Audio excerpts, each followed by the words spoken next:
morning mga boy. Yun nga, kagaya ng sinabi ko kahapon o kagabi na nag-live ako. Pupunta ako ng Malabon ngayon. Hindi ko lang alam kung ano meron doon ngayon. Syempre kasi still holiday pa rin. Pero pupunta tayo doon. Bali, ibablog ko yung paano pumunta ng Malabon Pet Market. Okay mga boy. And after doon, punta tayo ng Pasig Pet Market. Okay mga boy. Peace. Okay mga boy, try natin i-locate ang Malabon Pet Market sa mamagitan ng Google Maps. Okay, type natin dito Pet Market Malabon. Yun, ay mga lumabas ng red. Maraming pinapakitang red dito, pero yung iba dyan ay pet shop. Ngayon, ang located ang pet market ng Malabon sa barangay Pulong Duhat. So, pipiliin natin dito sa may red yung Pulong Duhat Pet Market. Okay, test natin yan. Yun.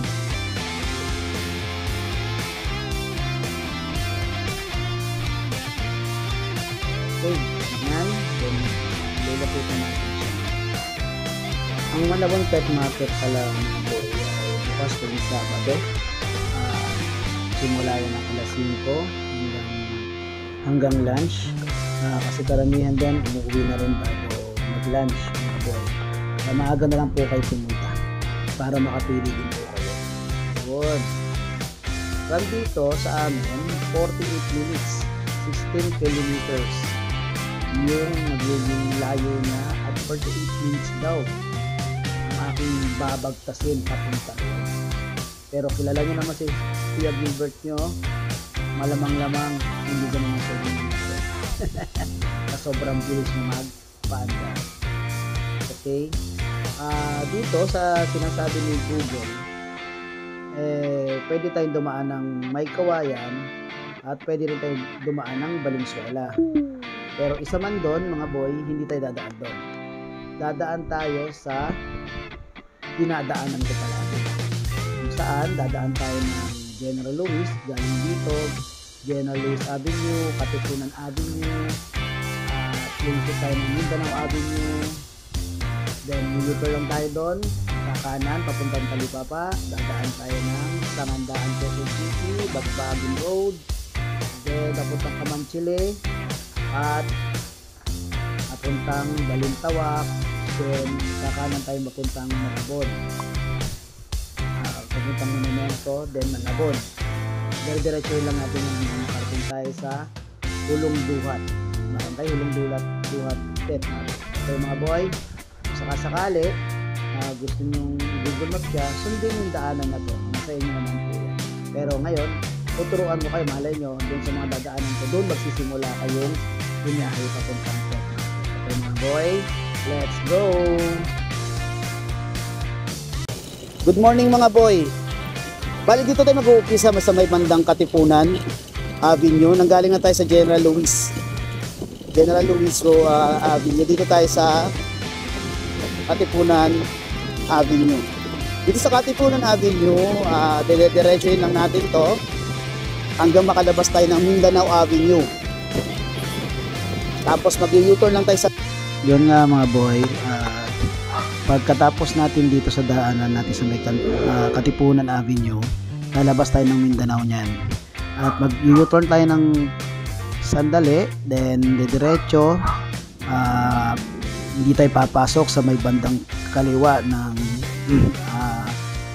underpass, kundi dun tayo kakanan papuntang Talipapa. Okay mga boy. Ito yung dinadaanan ko, ito yung mismo dinadaanan ako mismo kung pupunta ako dun sa Malabon Pet Market. Hindi ako dumadaan ng Valenzuela, Bignay, ganyan. Malapit sa amin kasi ang Bignay, kaya pwede ako dumaan doon, pero mas gusto ko dumaan dito kasi para may turo ko rin sa inyo ng diretso yung daanan kasi maraming paliko-liko pag papuntang Valenzuela. Okay mga boy, yun nga. Nandito pa rin tayo sa Katipunan Avenue. Binibilisan ko lang yung video kasi medyo syempre matagal na naman yung magiging oras ng video ko pag hindi ko pinas forward. Diretso lang tayo nito. Sundan lang natin yung daanan papuntang Mindanao Avenue mga boy. Okay. Ayan, may mga nakalagay naman na sign. Pagdating dyan, kakanan tayo mga boy. Ayan. Papuntang gasolinahan yan. Ayan, dadaan natin shell ng gasolinahan. Tapos, kakanan ulit tayo. Ayan na. Ayan na, Mindanao Avenue na mga boy. At kakanan tayo dyan. Okay. Then, diretso lang tayo. Pero, syempre, mag-u-turn tayo dito. Yun, oh. Mag-u-turn tayo dyan. Dahan-dahan lang sa pag-u-turn kasi baka tayo ay mapunta kung saan. Puntang langit. Okay, bandang wag kayong sa may bandang kaliwa kasi baka pumasok kayo sa underdip tayo sa bandang kanan. Then pag-akyat natin dito, kakanan uli tayo papuntang Taypapa na yan mga boy. Yung kaliwa na yon is sa puntang sa Uyo yun mga boy. Kaya kakanan tayo kasi papunta tayo ng monumento. Nasa Talipapa na tayo mga boy. Para tapos niyan sa Ngandaan, Quezon City na yan. Hypermarket, doon banda yan. Dalawa ang Sangandaan, di ba? Mayroong Sangandaan sa Caloocan at meron din Sangandaan dito. Yung malapit sa Bagbagin mga boy. Ayan. Actually, nandun na nga tayo ngayon sa Bagbagin at nadaanan na natin yung hypermarket ng Sangandaan. Okay, diretso tayo ngayon papuntang Kamanchili mga boy. Medyo maluwag ang daanan dito mga boy. Kasi nga, pumunta tayo ng holiday. At bukas pa lang ang pagkabuhay. Kasi araw ng Saturday ngayon, araw ng pet market ng Malabon at ng Pasig. After nito, pupunta tayo ng Pasig. Dadaan lang tayo dito sa Malabon. Matagal na akong hindi nakapunta dito mga boy. Almost mag-4 na buwan na yata. Kasi pupunta tayo ng Pasig Pet Market. Maraming ibon dito mga boy. Yan. Ayan, malapit na tayo sa may Kamanchili mga boy.